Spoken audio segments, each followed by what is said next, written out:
Assalamualaikum warahmatullahi wabarakatuh.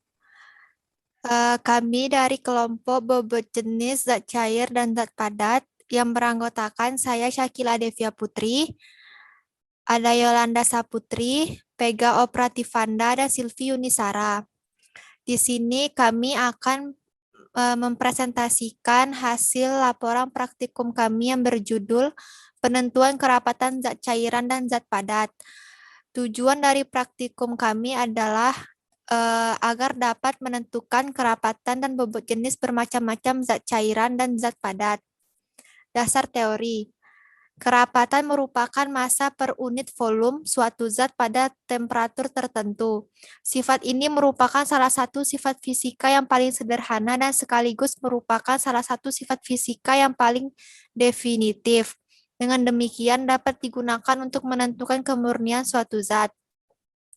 Suatu kerapatan diperoleh dengan membagi massa suatu objek dengan volumenya. Kerapatan massa jenis atau rho sama dengan massa per volume. Bobot jenis suatu zat merupakan perbandingan antara bobot zat terhadap air volume semayang ditimbang di udara pada suhu yang sama. Penetapan bobot jenis digunakan hanya untuk cairan, kecuali dinyatakan lain. Didasarkan pada perbandingan bobot zat di udara pada suhu 25 derajat Celcius terhadap bobot air dengan volume dan suhu yang sama. Bobot jenis adalah perbandingan bobot zat di udara pada suhu yang telah ditetapkan terhadap bobot air dengan volume dan suhu yang sama. Bila pada suhu 25 derajat zat berbentuk padat, tetapkan bobot jenis pada suhu yang telah tertera pada masing-masing monografi dan mengacu pada air pada suhu 25 derajat Celcius.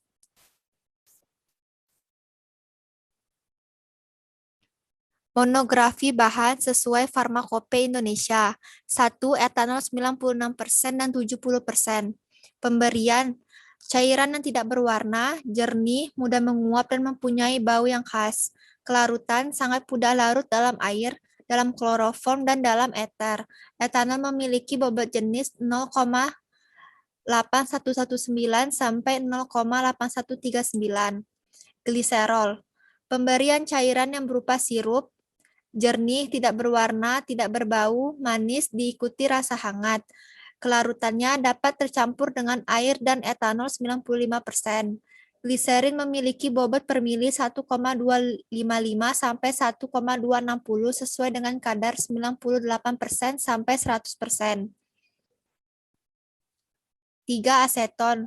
Pemberian cairan jernih tidak berwarna, mudah menguap, bau khas mudah terbakar, dapat bercampur dengan air dan etanol 95%. Alat dan bahan. Alat 1.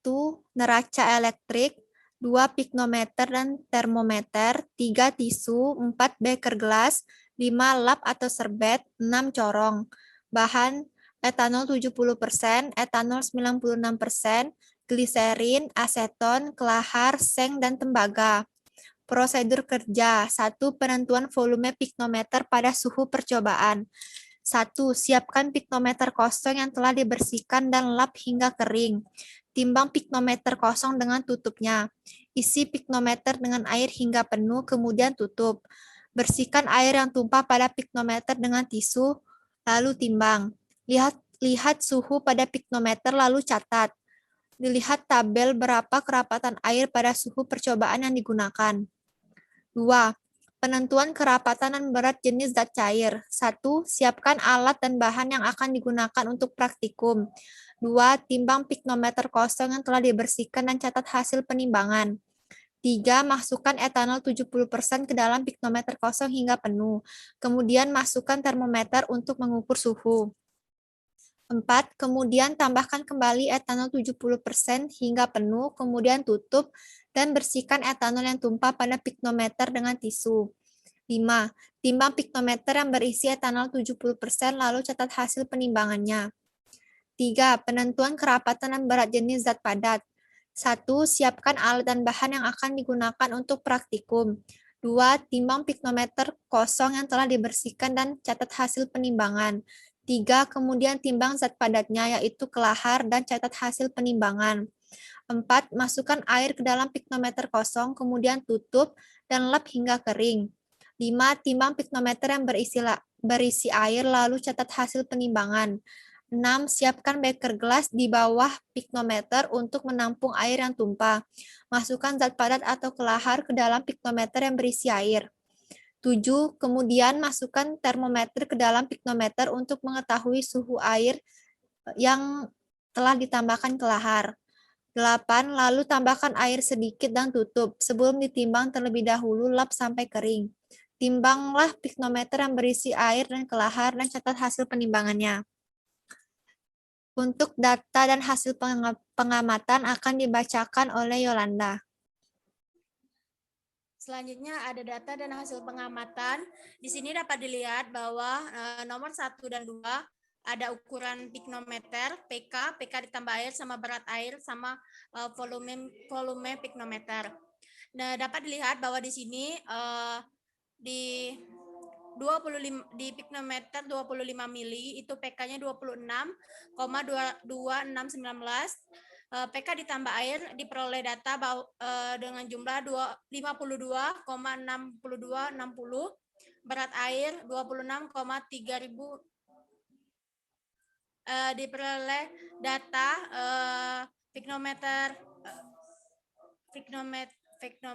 volume piknometernya 26,4880. Ini di bawah terdapat cara perhitungannya, yaitu untuk ukuran piknometer 25 mili.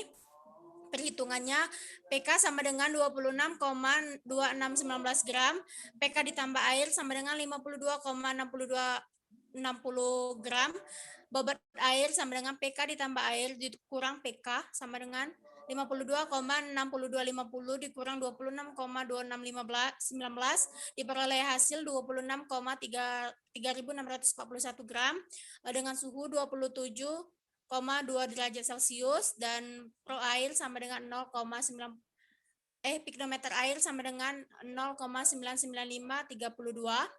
Kemudian diperoleh hasil piknometer. Kemudian masukkan ke rumus volume piknometer dengan rumus bobot air per piknometer air, yaitu 26,3641 per 0,99532 diperoleh hasil 26,4880 mili. Selanjutnya untuk perhitungan selanjutnya dengan menggunakan rumus yang sama. Selanjutnya di sini kita menentukan kerapatan zat cair dan padat. Di sini terdapat sampel etanol 70%, etanol 96%, dan gliserol serta aseton. PK-nya dapat dilihat sendiri di tabel. Kemudian cara perhitungannya untuk etanol 70%, PK ditambah 35,5 PK sama dengan 35,5070 gram, PK ditambah etanol 70% sama dengan 81,7159 gram, berat etanol 70% sama dengan 81,7159 dikurang 35,5070 diperoleh hasil 46,2089 gram. Piknometer volume piknometer diperoleh hasil 51,8868. Kerapatan air sama dengan 0,99532.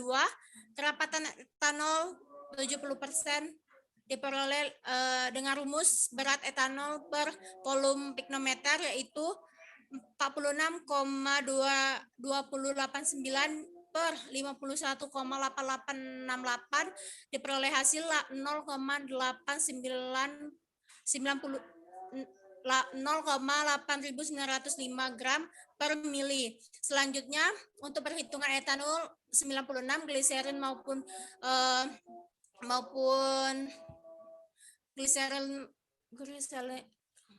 gliserin maupun aseton juga menggunakan rumus yang sama. Selanjutnya yang untuk zat padat, kami memakai sampelnya yaitu kelahar, seng, dan tembaga. Untuk kelahar, piknometer kosongnya beratnya 35,5070. Piknometer kosong ditambah air ditambah sampel, itu beratnya 88,159. Berarti berat sampelnya 1,99 dan berat airnya 50,662. Untuk seng, piknometer kosongnya 35,5070. Piknometer kosong ditambah air ditambah sampel 87,160. Berat sampel 0,13 dan berat airnya 51,523. Untuk tembaga, piknometer kosongnya 26,2619. Piknometer kosong ditambah air ditambah sampel 52,769. Berat sampel 0,17 dan berat air 26,3371. Ini untuk sampel yang kelahar. Piknometer kosong ditambah 5,57 gram. Piknometer kosong ditambah air 87,151 gram. Berarti berat kelaharnya 1,99 gram. Volume piknometer sama dengan 51,8868. Mencari berat air yaitu pikno kosong ditambah air ditambah kelahar dikurang berat kelahar dikurang piknometer kosong, yaitu 88,159 dikurang 1,99 dan dikurang 35,5070. Hasilnya 50,662 gram. Untuk mencari volume air, yaitu berat air per ro air, yaitu 50,662 per 0,99532. Hasilnya 50,9002 ml. Untuk volume kelahar, yaitu volume pikno dikurang volume air, sama dengan 51,8868 dikurang 50,9002. Hasilnya 0,9866. Untuk mencari kerapatan kelahar, yaitu berat kelahar per volume kelahar, sama dengan 1,99 per 0,9866. Hasilnya 2,017 gram per mililiter. Untuk seng dan tembaga itu cara mencarinya sama seperti kelahar. Untuk pembahasan, berdasarkan hasil praktikum yang telah dilakukan dengan menggunakan zat padat yaitu kelahar, seng, dan tembaga, dan beberapa zat cair yaitu etanol, gliserin, dan aseton. Perbandingan RHO kelahar dengan RHO referensi hasilnya mendekati RHO referensi. Begitupun seng dan tembaga, hasil yang didapatkan mendekati RHO referensi. Dan untuk zat cairan, sampel aseton didapatkan dalam batas range RHO referensi. Untuk etanol 96% dan gliserin hasilnya mendekati RHO referensi. Tetapi untuk etanol 70% itu lebih dari RHO referensi, hasil yang didapatkan berbeda. Dengan ketentuan mungkin dikarenakan sampel yang diuji sudah tercampur bahan lain, ataupun pengukuran yang tidak tepat. Tembaga sudah tercemar dengan bahan yang bobot jenisnya lebih kecil. Kesimpulan, berdasarkan praktikum yang telah dilakukan dapat disimpulkan bahwa kebersihan piknometer dapat mempengaruhi penimbangan. Begitupun dengan bahan yang digunakan. Apabila sudah tercemar, maka akan mempengaruhi perhitungan. Baiklah, mungkin itu saja yang dapat kami sampaikan dalam presentasi kami kali ini.